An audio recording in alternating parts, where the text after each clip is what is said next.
Halo, apa kabar teman? Saya Bebebe, balik lagi. Eh, Pasti teman-teman capek kan? Posting tiap hari, terus bungkusin ikan tiap hari, terus nyari nyari bahan-bahan buat dijual tiap hari. Pasti capek kan? Pasti teman-teman mau kan eh, tiap bulan konsisten mendapatkan penghasilan. Kalau mau, saya punya pengalamannya begini cara saya.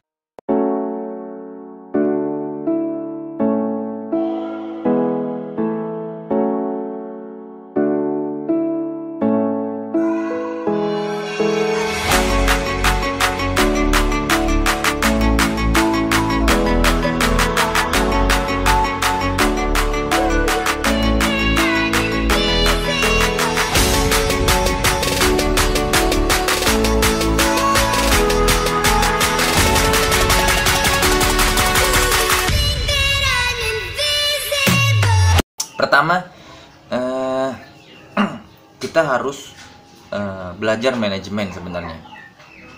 Karena biasanya orang dagang ikan ya, terutama ikan itu kan hobi ya, itu tidak memiliki planning.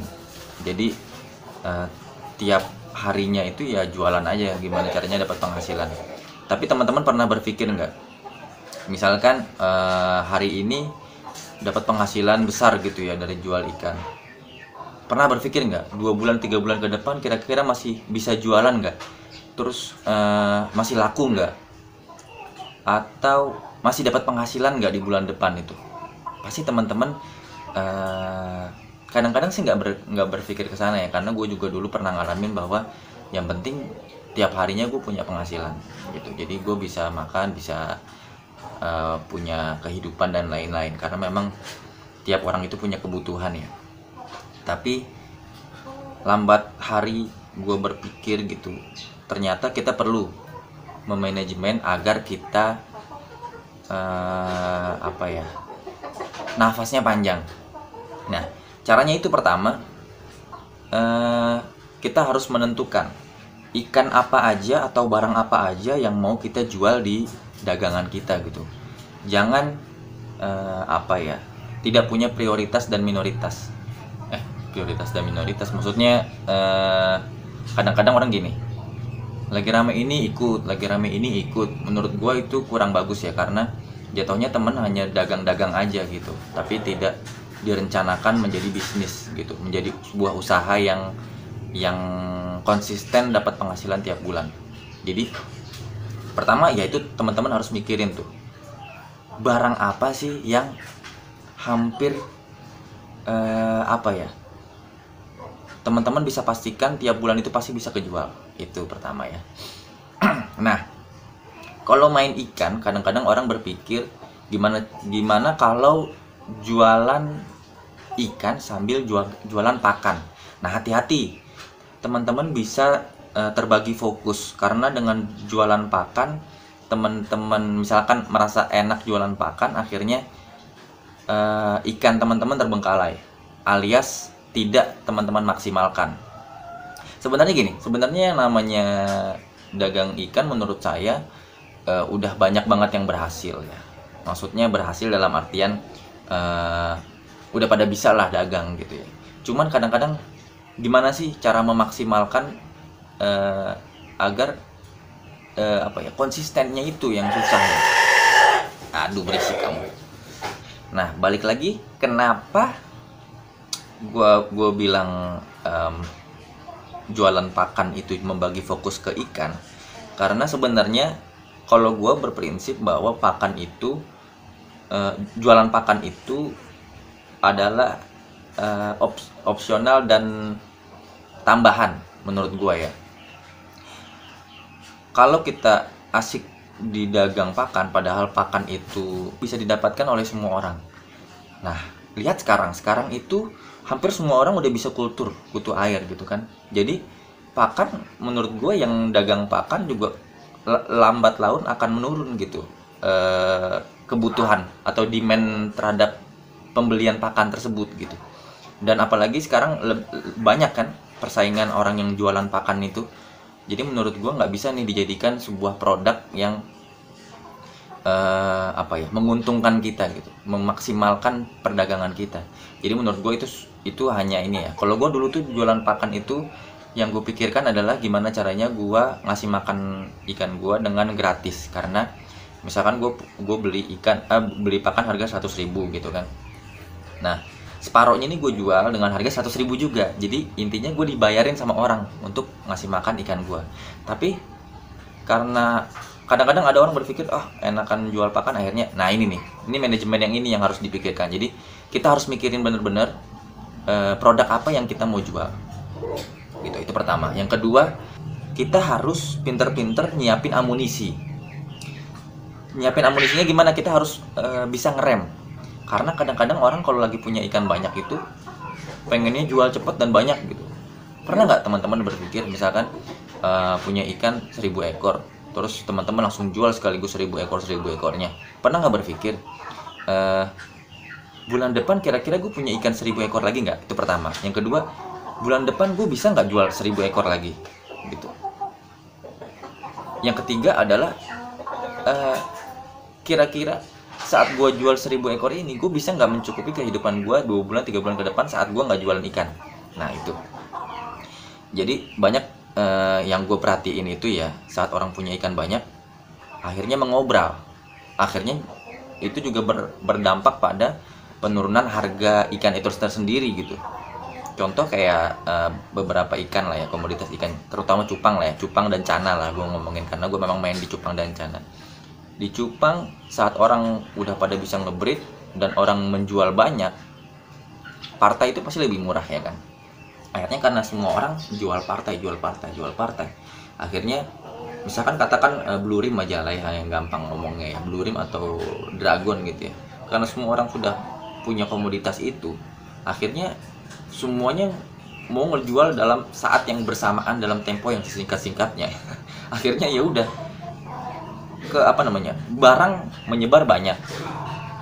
Kalau dalam ekonomi kan semuanya teman-teman tahu ya, kalau barang menyebar banyak ya harganya juga pasti akan turun. Jadi menurut gue gimana caranya teman-teman pintar nge-keep. Gue kasih contoh begini. Kalau gue katakan cupang ya, Blue Rim, gue punya 100 ekor. Dalam 1 bulan gue hanya akan menjual untuk mencukupi kehidupan gue di bulan itu aja. Misalkan 1 ekornya Blue Rim gue jual harga 50.000 lah. 50.000. Berarti gini. Contohnya salah ya. Contohnya itu gue punya 500 ekor lah ya, jangan 100 ekor ya. Punya 500 ekor, gue punya Blue Rim harga 50.000 1 ekornya. Gue akan jual untuk mencukupi kehidupan gue untuk 1 bulan aja gitu. Misalkan gue jual jadi gue nggak akan menjual ke 500 ekor aja dalam tempo yang singkat-singkatnya gitu. Tapi teman-teman harus berpikir juga, cupang itu ada batas waktunya. Karena umur cupang itu pendek teman-teman. Jadi teman-teman nggak bisa nge-keep lama-lama juga. Teman-teman pada waktu tertentu juga harus ngeluarin. Kalau gue itu 5 bulan itu udah nggak boleh ada. Jadi cupang itu harus segera keluar lah dalam umur 5 bulan itu, nggak boleh kita nge-keep lama-lama. Tapi kita juga nggak boleh langsung ngejual sekaligus gitu. Ya tadi gue bilang ya, jadi saat gue punya 500 ekor, paling gue akan menjual 100 ekor dulu untuk bulan ini. Bulan ini 100 ekor 50.000 berarti kan 5 juta ya, 5 juta rupiah. Itu tuh dalam 1 bulan gue tuh udah kepenuhi semua lah. Bahkan gue bisa nge-save 1 juta itu misalkan, karena misalkan gue cuma makin 4 juta doang gitu ya. Nah untuk 400 ekor lagi itu gue akan ancang-ancang untuk bulan depan. Nah tapi harus dipikirin, kalau misalkan gue jual yang 100 itu dalam umur 3 bulan, maka yang 400 ekor ini harus gue jual sekaligus. Kalau cupang nggak enaknya gitu. Kalau cana gue masih bisa berpikir lebih panjang. Kenapa begitu? Misalkan gue punya ikan pulkra 500 ekor juga nih ya, itu bisa panjang, itu bisa buat setahun itu 500 ekor. Kenapa gue bilang kayak gitu? Gue akan ngejual 100 ekor dulu.